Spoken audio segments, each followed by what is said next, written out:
Hello बच्चों, welcome to Hindi grammar class. आपको मालूम है कि हम 2 दिन अपने वीडियोस में सर्वनाम सीख चुके हैं और जैसा कि मैंने आपको प्रॉमिस किया था कि एक बार हम सर्वनाम जब सीख जाएंगे तो हम अपनी बुक को रीड करेंगे। तो आज जो वीडियो है वो बुक रीडिंग पर है, तो हम अपनी बुक से पढ़ेंगे कि हमारी बुक में सर्वनाम क्या दिया है और कैसे दिया है। ठीक है, चलिए स्टार्ट करते हैं। तो सर्वनाम को इंग्लिश में बोलते हैं प्रोनाउन। थोड़ा फास्ट पढ़ूंगी क्योंकि मैं सिखा चुकी हूँ इसलिए। ठीक है, देखो उससे पहले सबसे पहले जो है वो आपके बुक में पिक्चर दी हुई है। एक टीचर है और कुछ बच्चे हैं, क्लासरूम की पिक्चर है और दूसरी पिक्चर में भी यही हो रहा है। अब टीचर बच्चों से कुछ बोल रही हैं, देखो क्या बोल रही हैं। विपिन, ये खड़ा है, इसका नाम विपिन है। विपिन, तुम बताओ कि शिव का धनुष किसने तोड़ा। ये एक बहुत मजेदार जोक है, चुटकुला है जो कई बार सुनाया जाता है। शिव मतलब शिव जी, उनके पास एक धनुष था, तो उनका जो धनुष था वो किसने तोड़ा। तो आपने जो रामायण में सुना है ना कि रामायण में जब स्वयंवर हुआ था तो राम जी ने शिव जी का धनुष तोड़ दिया था, तो उसी धनुष की बात हो रही है। तो वो पूछ रही हैं, वो रामायण के रेफरेंस में पूछ रही हैं कि तुम बताओ विपिन कि शिव का धनुष किसने तोड़ा। अब विपिन उसको एज अ जोक लेता है। देखो क्या कहता है, टीचर मैंने नहीं तोड़ा, मोनू कक्षा का शैतान लड़का है, जरूर उसने ही तोड़ा होगा, जरूर उसने ही तोड़ा होगा। देखो बन गया ना जोक। टीचर ने पूछा था रामायण के सेंस में कि शिव जी का धनुष रामायण में किसने तोड़ा था, और उसने क्या किया, उसने उसको जोक बना दिया कि भाई मैंने तो नहीं तोड़ा है, मोनू कक्षा का शैतान लड़का है तो जरूर उसने ही तोड़ा होगा। ठीक, अब ये आपको क्यों दिया है, ये आपको क्यों बताया है, और इसमें कुछ आप शब्द देख रहे हो वो रेड हैं। क्यों रेड है? क्योंकि वो सारे के सारे सर्वनाम है। जैसे तुम, किसने, मैंने, मोनू नहीं है, मोनू सर्वनाम नहीं है, वो संज्ञा है, और उसने, ये सारे सर्वनाम है। अब बताओ तुम कौन सा सर्वनाम है, आप पढ़ तो चुके ही हो, पुरुषवाचक सर्वनाम। किसने कौन सा सर्वनाम है, प्रश्न पूछा गया है तो प्रश्नवाचक सर्वनाम। मैंने कौन सा सर्वनाम है, पुरुषवाचक सर्वनाम। और उसने कौन सा सर्वनाम है, ये भी पुरुषवाचक सर्वनाम है। ठीक है, चलो आगे चलते हैं। ऊपर लिखे संवादों में, संवाद का मतलब होता है बातचीत। क्या होता है? बातचीत। आपस में जो हम बात करते हैं उसे संवाद कहते हैं। तो ऊपर लिखे संवादों में आए रंगीन शब्द जैसे तुम, किसने, मैंने, उसने संज्ञा के स्थान पर आए हैं ना। विपिन से पूछ रही है ना मैडम, तो ऐसा भी बोल सकती थी कि विपिन बताओ कि शिव जी का धनुष किसने तोड़ा, लेकिन उन्होंने तुम इस्तेमाल किया, मतलब सर्वनाम लगाया। तो ये शब्द बोलने वाले, सुनने वाले तथा किसी अन्य के लिए नाम के स्थान पर आए हैं, अतः ये सर्वनाम शब्द हैं। सर्वनाम का अर्थ क्या होता है? सबका नाम। सर्वनाम शब्द किसी भी प्राणी, स्थान या वस्तु के लिए प्रयोग किए जाते हैं। तो ये सब कुछ सर्वनाम के बारे में दिया हुआ है और हम इसके बारे में पहले से जानते हैं। अब हम चलते हैं सर्वनाम की परिभाषा पर। क्या है? संज्ञा के स्थान पर प्रयोग किए जाने वाले शब्द सर्वनाम कहलाते हैं। रिपीट विद मी, संज्ञा के स्थान पर, बोलो मेरे साथ, संज्ञा के स्थान पर प्रयोग किए जाने वाले शब्द सर्वनाम कहलाते हैं। संज्ञा के स्थान पर प्रयोग किए जाने वाले शब्द सर्वनाम कहलाते हैं। क्लियर? चलिए अब हम चलते हैं काइंड्स ऑफ प्रोनाउन पर, मतलब सर्वनाम के भेदों पर। तो बच्चों यहाँ से स्टार्ट हो गए आपके सर्वनाम के भेद, काइंड्स ऑफ प्रोनाउन। सर्वनाम के कितने भेद होते हैं? सर्वनाम शब्दों के नीचे लिखे 6 भेद होते हैं। कितने भेद होते हैं? 6। नाम बताओ एक बार। पुरुषवाचक सर्वनाम, निश्चयवाचक सर्वनाम, अनिश्चयवाचक सर्वनाम, और भूल गए, भूलना तो नहीं चाहिए, प्रश्नवाचक सर्वनाम, संबंधवाचक सर्वनाम और निजवाचक सर्वनाम। तो सबसे पहले हम बात किसकी करते हैं? पुरुषवाचक सर्वनाम की। देखिए पुरुषवाचक सर्वनाम में क्या है, ये 3 पिक्चर हैं और इन 3 पिक्चर से रिलेट करते हुए 3 सेंटेंस हैं। जैसे मैं पढ़ रहा हूँ, मैं पढ़ रहा हूँ, ये बोल रहा है मैं पढ़ रहा हूँ। वह सो रहा है, इसके बारे में बोल रहा है वह सो रहा है। और तुम शोर कर रहे हो, और कुत्ते से बोल रहा है कि तुम शोर कर रहे हो। मतलब ये बोल रहा है अपने बारे में, मैं पढ़ रहा हूँ, वह सो रहा है और तुम शोर मचा रहे हो। तो उपर्युक्त वाक्यों में कर्ता मैं, तुम, वह का प्रयोग अपने लिए, सुनने वाले के लिए तथा किसी अन्य के लिए कर रहा है, अतः ये पुरुषवाचक सर्वनाम हैं। ये सारे जो हैं ये पुरुषवाचक सर्वनाम हैं, मैं, तुम, वह, क्योंकि इनका प्रयोग किसके लिए हो रहा है? बोलने वाले के लिए, सुनने वाले के लिए और तीसरे के लिए। तो जो सर्वनाम बोलने वाले, सुनने वाले तथा किसी अन्य के लिए प्रयोग किए जाते हैं उन्हें पुरुषवाचक सर्वनाम कहते हैं। मेरे साथ बोलो, जो सर्वनाम बोलने वाले, सुनने वाले तथा किसी अन्य के लिए प्रयोग किए जाते हैं उन्हें हम पुरुषवाचक सर्वनाम कहते हैं। पुरुषवाचक सर्वनाम के कितने पुरुष होते हैं? 3 पुरुष होते हैं। कितने पुरुष होते हैं? 3 पुरुष होते हैं। कौन कौन से? उत्तम पुरुष, मध्यम पुरुष और अन्य पुरुष। उत्तम पुरुष जो बोलता है, मध्यम पुरुष जो सुनता है और अन्य पुरुष कौन होता है? जिसके बारे में बात की जाती है। ठीक है। अगला जो सर्वनाम है वो है आपका निश्चयवाचक सर्वनाम। जैसे पिक्चर में आप देखिए, पिक्चर में बोला जा रहा है यह मेरी पुस्तक है और वह तुम्हारी। जो लड़की है ये बोल रही है कि यह मेरी पुस्तक है और जो तुम्हारे पास रखी है वह तुम्हारी है। तो यहाँ पर यह वह शब्द से निश्चय पूर्वक संकेत किया जा रहा है। निश्चय पूर्वक मतलब पक्के तौर पर संकेत किया जा रहा है कि यही किताब, ये वाली किताब मेरी है और वो वाली किताब तुम्हारी है, अतः ये निश्चयवाचक सर्वनाम है। तो निश्चयवाचक सर्वनाम मैंने आपको बताया कितने होते हैं? यह, वह, ये, वे और वो, 5 होते हैं। तो निश्चयवाचक सर्वनाम कौन से हुए? जो सर्वनाम किसी निश्चित व्यक्ति या वस्तु की ओर संकेत करें।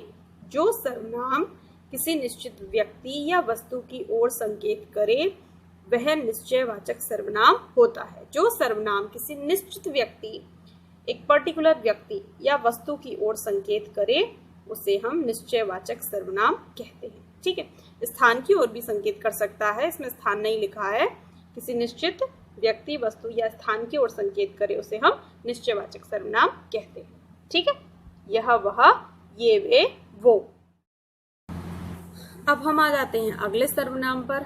पिक्चर बहुत खूबसूरत है आपकी किताब में। अनिश्चयवाचक सर्वनाम। अनिश्चयवाचक सर्वनाम, निश्चय का बिल्कुल उल्टा, अनिश्चयवाचक सर्वनाम, जिसमें किसी निश्चित वस्तु या व्यक्ति के बारे में पता ही नहीं है। जैसे देखो, लड़की है, ये अपने रूम में है और बाहर कुछ गिरा तो वो बोलती है कुछ गिरा।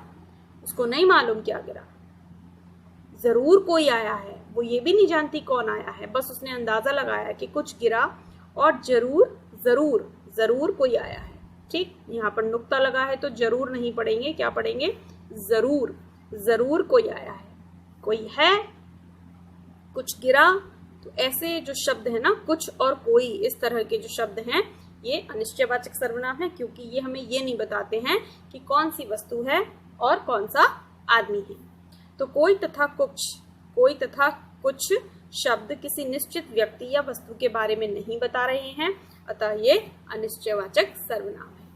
तो जो सर्वनाम किसी निश्चित व्यक्ति या वस्तु के बारे में नहीं बताते या जो सर्वनाम किसी निश्चित व्यक्ति या वस्तु का बोध नहीं कराते उन्हें हम अनिश्चयवाचक सर्वनाम कहते हैं। इस वीडियो को देखने से पहले सर्वनाम के ऊपर मैंने 2 वीडियो और बनाई हैं, तो आप पहले उन्हें देखें और उसके बाद इसे देखें, क्योंकि ये केवल आपके लिए एक रिवीजन वीडियो है। ठीक है, मैं इसमें बहुत डिटेल में एक्सप्लेन आपको नहीं कर रही हूँ क्योंकि मैं इसे समझा चुकी हूँ। अगला देखिए, प्रश्नवाचक सर्वनाम।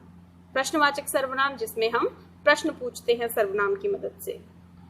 क्या प्रश्न पूछा जा रहा है? देखो, पिताजी ने क्या क्या खरीदा है, कौन बताएगा? पिताजी ने क्या क्या खरीदा है, कौन बताएगा? ये पिताजी हैं और ये लड़का बोल रहा है कि पिताजी ने क्या क्या खरीदा है, कौन बताएगा? तो इसमें क्या क्या खरीदा है और कौन बताएगा, इससे प्रश्न बन रहा है।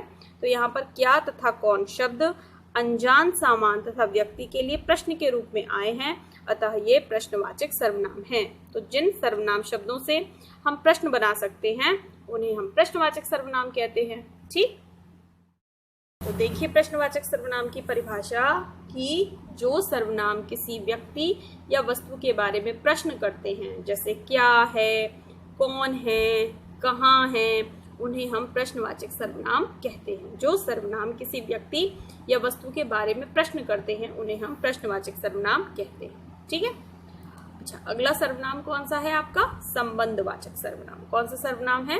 संबंधवाचक सर्वनाम। जैसे जो शोर मचा रहा था सो चला गया। जो शोर मचा रहा था सो चला गया, या हम बोल सकते हैं जो शोर मचा रहा था वो चला गया। जो वो, ठीक, वो ज्यादा अच्छा लग रहा है। जो शोर मचा रहा था वो चला गया, मतलब जो व्यक्ति शोर मचा रहा था वही व्यक्ति चला गया। तो जो तथा सो सर्वनाम शब्द व्यक्ति का घटना से संबंध जोड़ रहे हैं, अतः ये संबंधवाचक सर्वनाम है। तो यहाँ पर भी हम वो कर लेते हैं। तो जो तथा वो जो सर्वनाम शब्द हैं, ये क्या कर रहे हैं?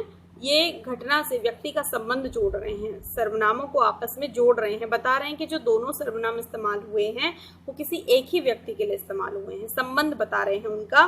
तो ये संबंधवाचक सर्वनाम है। तो जो सर्वनाम शब्द किसी व्यक्ति, वस्तु या घटना का संबंध आपस में जोड़ देते हैं उन्हें हम संबंधवाचक सर्वनाम कहते हैं। जैसे जो, सो, जो, वो, जैसा, वैसा, जिसका, उसका, इस तरह से जो शब्द होते हैं उन्हें हम संबंधवाचक सर्वनाम कहते हैं। ठीक है, अगला देखिए निजवाचक सर्वनाम। निजवाचक सर्वनाम जैसे मैंने यह चित्र अपने आप बनाया है। तो जहां पर आप, खुद, स्वयं, इस तरीके के शब्द आते हैं वहां पर हम निजवाचक सर्वनाम का प्रयोग करते हैं। तो ये आर्टिस्ट है, पेंटर है, बोल रहा है कि मैंने यह चित्र अपने आप बनाया। तो यहाँ पर जो अपने आप है वो निजवाचक सर्वनाम है। तो परिभाषा क्या हुई निजवाचक सर्वनाम की? जो सर्वनाम शब्द कर्ता अपने लिए प्रयोग करता है, जो करने वाला है उसे कर्ता बोलते हैं ना, तो जो सर्वनाम शब्द कर्ता अपने लिए प्रयोग करता है उन्हें निजवाचक सर्वनाम कहते हैं। तो ये थी आपकी सर्वनाम की परिभाषा और सर्वनाम के 6 प्रकार और 6 प्रकारों की परिभाषा। तो आप इन्हें याद करिएगा। ठीक है, चलिए देखते हैं इन्हें भी जाने क्या स्पेशल लिखा हुआ है। पहला है सर्वनाम पर लिंग का प्रभाव नहीं पड़ता है। लिंग का प्रभाव नहीं पड़ता, ये बात बिल्कुल ठीक है। जैसे अगर कोई लड़की है तो वो भी अपने लिए मैं का प्रयोग करेगी, और कोई लड़का है वो भी अपने लिए मैं का प्रयोग करूंगा।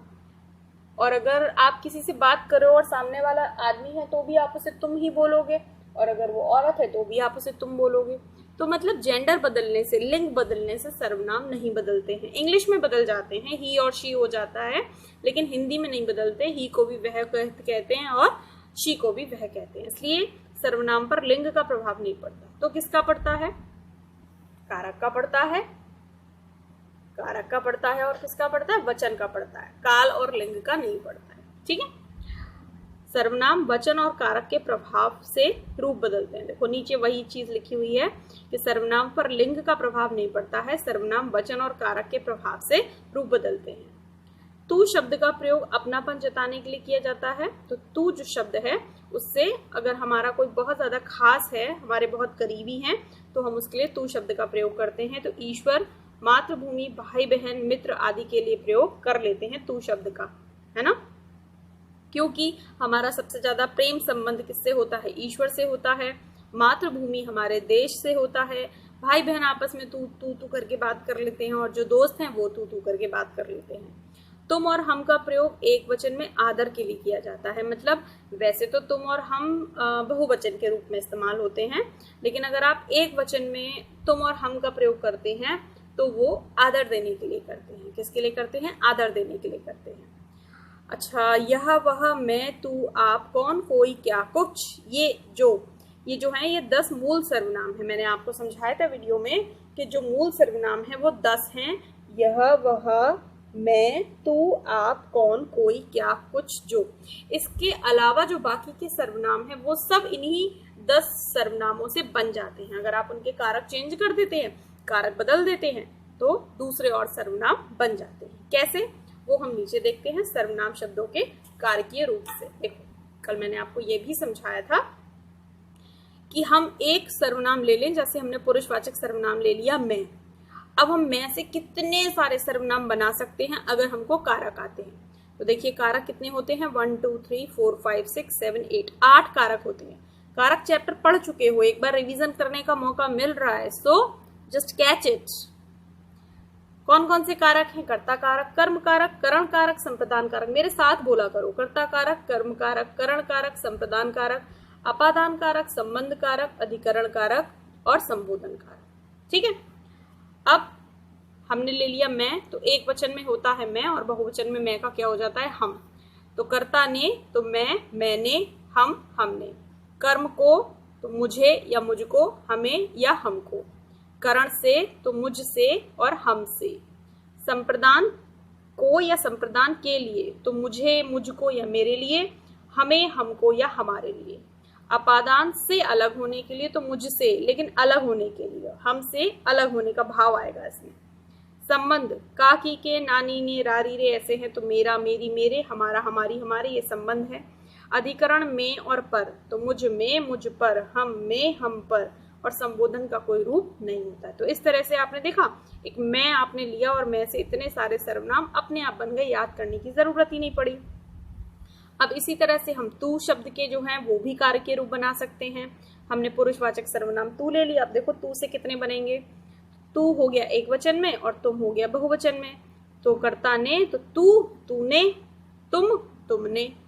कर्म को तो तुझे या तुझको और तुम्हें या तुमको। ठीक, तू से तुझे और तुम से तुम्हें। और देखिए करण से तो तुझ से और तुमसे। संप्रदान को या संप्रदान के लिए तो तुझे या तुझको या तेरे लिए, या तुम्हें या तुमको या तुम्हारे लिए। अपादान से अलग होने के लिए तो तुझसे और यहाँ पर तुमसे। संबंध तेरा, तेरी, तेरे, और तुम्हारा, तुम्हारे, तुम्हारी। अधिकरण तुझ में, तुझ पर, तुम में, तुम पर, और संबोधन में कोई रूप नहीं होता है। अब देखिए हमने एक और सर्वनाम ले लिया वह, तो अब वह से बहुत सारे बन जाएंगे। कैसे देखो, एक वचन में वह और बहुवचन में वह का हो जाएगा वे। तो कर्ता ने तो वह, और वह से बना कर्ता ने, उसने। यहाँ वे, कर्ता ने, उन्होंने, तो वह से बना उसने और वे से बना उन्होंने। कर्म को उसने से बना उसको या उसे, और यहाँ बना उन्हें या उनको। ध्यान से पढ़ो। करण से तो उससे और यहाँ क्या आएगा, उनसे। ठीक है। संप्रदान को या संप्रदान के लिए तो उसको या उसके लिए, और यहाँ क्या आएगा, उनको या उनके लिए। अपादान से अलग होने के लिए तो उससे और यहाँ उनसे। संबंध का, की, के तो उसका, उसकी, उसके। उनका, उनकी, ये यहाँ आएगा उनका, उनकी, उनके। अधिकरण उसमें, उस पर, और यहाँ उनमें, उन पर, और संबोधन इसका तो कोई रूप ही नहीं होता है। तो ये आपने देखे कि आपने मैं से, तू से, वह से कितने सारे कार्य के रूप बना लिए, कितने सारे आपने सर्वनाम बना लिए। तो ये सब जो बने, ठीक है ना, ये सब जो बने ये क्या है, ये सब पुरुषवाचक सर्वनाम के ही उदाहरण हैं। क्या है ये, पुरुषवाचक सर्वनाम के ही सारे उदाहरण हैं। ठीक है। तो ये चैप्टर जो है वो आपका यहाँ पर कंप्लीट हो जाता है। अब हम इसकी एक्सरसाइज को भी आज ही सॉल्व कर लेते हैं। सिंपल सी एक्सरसाइज है, आपको ज्यादा कुछ नहीं करना है। चलिए, ये यहाँ से शुरू हो गया अब आपका प्रश्न अभ्यास।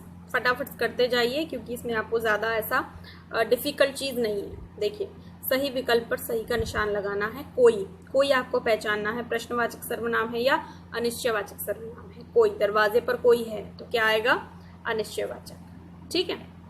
वह, अब वह आपका निश्चयवाचक है या प्रश्नवाचक है। अब वह से कोई प्रश्न बनेगा क्या, नहीं बनेगा।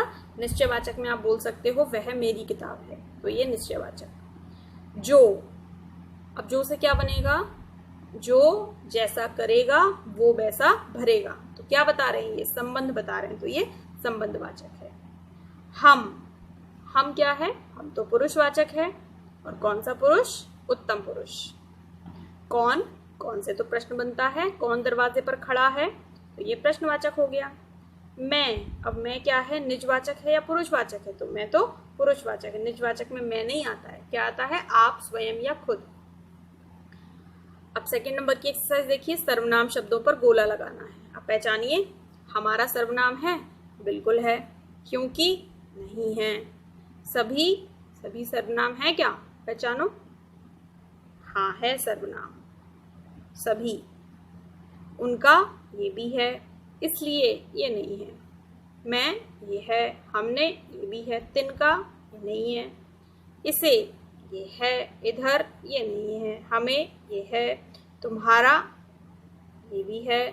किंतु, ये नहीं है। आप, ये है। आज, नहीं है। अभी, ये भी नहीं है। उनका, ये है। तुम, है। हमारा, है। और से, ये नहीं। तो ये सारे आपके सर्वनाम हैं। हमारा हमसे बना है ना, आप ऐसे पहचान लो। हमसे बना है, उनसे, उनसे बना है, ये मैं है, हम, ये अभी आपने जितने भी सारे पढ़े थे ये सब आपके सर्वनाम हैं। थर्ड एक्सरसाइज देखिए, उचित सर्वनाम शब्दों से रिक्त स्थान भरिए। तो अब आपको इसमें सर्वनाम शब्द लगाने हैं, सबकी मदद करनी चाहिए। तो अब आप कौन सा सर्वनाम लगाएंगे यहाँ पर? हमें सबकी मदद करनी चाहिए, ठीक है। दूसरा लिखिए, भी यह कविता लिखी हो वह है महान कवि। तो यहाँ पर क्या लिख सकते हैं? जिसने भी यह कविता लिखी हो वह है महान कवि। तो यहाँ पर संबंधवाचक सर्वनाम आएगा। गा देखिए, यह किताब मुझे दी है। तो आप क्या लगा सकते हो? यह किताब किसी ने मुझे दी है। क्वेश्चन मार्क नहीं लगा ना, अदरवाइज आप लगा सकते थे यह किताब किसने मुझे दी है, प्रश्नवाचक नहीं है। यह किताब किसी ने मुझे दी है, तो किसी ने मतलब अनिश्चयवाचक है। आज खाना खा लिया, तो क्या आ जाएगा? उसने आज खाना खा लिया, या मैंने या तुमने, कुछ भी। अगला देखिए, अध्यापिका जी ने बुलाया है। आप भर दीजिए, तुम्हें बुलाया है, उसे बुलाया है, मुझे बुलाया है, कुछ भी भर दीजिए। अब यहाँ पर यह बहुत मीठा है। अब यहाँ आप आम नहीं लगा सकते हो कि आम बहुत मीठा है, क्योंकि आपको सर्वनाम लिखना है। तो सर्वनाम क्या आ जाएगा? यह बहुत मीठा है। फोर्थ में देखिए, वाक्यों में प्रयुक्त सर्वनाम शब्दों को रेखांकित कीजिए। इसमें आपको सर्वनाम छांटना है, छाटिए। मैंने सारा बाग छान डाला। किसने छान डाला? कर्ता कौन है? मैंने, है ना, कर्ता कारक है ये। बच्चे ने अपने आप खाना खा लिया। सर्वनाम क्या है? अपने आप। कौन सा? निजवाचक। मैंने कौन सा है? पुरुषवाचक। तो साथ के साथ आप टाइप भी बताते चलिए। अब इसमें देखिए, उन्होंने आपके लिए संदेश भिजवाया है। तो यहाँ पर सर्वनाम उन्होंने कर्ता कारक है और पुरुषवाचक है। आपके लिए, तो क्या होगा? संप्रदान को या संप्रदान के लिए, आपके लिए। तो ये भी आपका क्या है? पुरुषवाचक है। तुम बातें क्यों कर रहे हो? तो इसमें तुम है। तुम कौन सा है? पुरुषवाचक है, लेकिन क्यों नहीं है सर्वनाम। ठीक, इसको मत लगा देना सर्वनाम। क्यों सर्वनाम नहीं है? तुम है, केवल तुम पुरुषवाचक है। ठीक है। आगे देखो, सर्वनाम का अर्थ है सबका नाम। सही या गलत का निशान लगाना है। बिल्कुल सही है। सर्वनाम का अर्थ क्या होता है? सबका नाम। कोई प्रश्नवाचक सर्वनाम है? नहीं, कोई जो होता है वो अनिश्चयवाचक सर्वनाम है, तो ये गलत है। सर्वनाम लिंग से प्रभावित होते हैं? अभी हमने पढ़ा था कि सर्वनाम लिंग से प्रभावित नहीं होते, तो ये गलत है। सर्वनाम के 4 भेद होते हैं, ये भी हम सीख चुके हैं। सर्वनाम के 6 भेद होते हैं, तो ये भी गलत है। सर्वनाम संज्ञा के साथ में आते हैं, ये भी गलत है। नहीं, सर्वनाम संज्ञा के स्थान पर आते हैं। संज्ञा हट जाती है तब सर्वनाम होता है, दोनों साथ में नहीं आते हैं। ठीक, तो इसमें केवल एक ही सेंटेंस है, ये बाकी सब गलत है। अब आता है बारी आपकी। इसमें क्या करना है? सर्वनाम शब्द पढ़िए और सही भेद के वर्ग में उसका नाम लिखिए। तो आसान है। यह कौन सा सर्वनाम है? पुरुषवाचक है। ठीक, कौन कौन सा सर्वनाम है? प्रश्नवाचक है। अपना, अपना कौन सा सर्वनाम है? अपना, सोचिए कौन सा सर्वनाम है? अपना, केवल अपने आप नहीं, अपना। तुम अपना काम कर लो। ठीक, सोचते हैं अभी थोड़ा सा, इसको देखते हैं किसमें जाएगा। जिसे, उसे, ये तो संबंध बता रहा है, तो संबंधवाचक हो गया। स्वयं निजवाचक हो गया। कुछ, कोई और कुछ अनिश्चयवाचक होते हैं। क्या, प्रश्नवाचक हो गया। तुम, पुरुषवाचक हो गया। जो, सो, ये हो गया संबंधवाचक। मैं, पुरुषवाचक हो गया। वह, वह को आप लिख सकते हो निश्चयवाचक में, तो यह और वह निश्चयवाचक में। और कोई, कोई हो जाएगा आपका किसमें? अनिश्चयवाचक में। अब छूटा कौन सा आपका? देखो, यह हो गया और वह हो गया, किसमें? निश्चयवाचक में। यह और वह, ठीक है, निश्चयवाचक में हो गए। अब ये हो गया कौन और क्या? प्रश्नवाचक में। कौन और क्या, ठीक है। अब तुम और मैं हो गया पुरुषवाचक में। तुम और मैं। पुरुषवाचक में हो गया, संबंधवाचक में हो गया जिससे, उसे और जो, सो। ठीक है। अब अनिश्चयवाचक में हो गया कोई और कुछ। और निजवाचक में फिर क्या बचा, स्वयं और, तो ये अपना नहीं होना चाहिए था, ये क्या होना चाहिए था, अपने आप। ये गलत हो गया है, अपने आप। यहाँ पर आप अपना की जगह क्या कर लेना, अपने आप। ठीक है। तो ये सारे आपके हो जाएंगे। तो ये एक्सरसाइज अब आप नोटबुक पर सॉल्व कर लीजिए। वीडियो को अब हम यहीं एंड करते हैं और सर्वनाम को बहुत अच्छे से समझ लीजिए, आपके पूरी लाइफ काम आने वाला है। जब तक आप हिंदी व्याकरण पढ़ेंगे, हिंदी पढ़ेंगे, तब आपके सर्वनाम काम में आएंगे। ठीक है। और आगे के चैप्टर्स को भी समझने में आपके लिए हेल्पफुल होंगे। इंग्लिश में प्रोनाउन समझने के लिए भी सर्वनाम को हिंदी में समझना ज़रूरी है। तो आप सीखते रहिए, घर पर रहिए, सुरक्षित रहिए। Bye bye.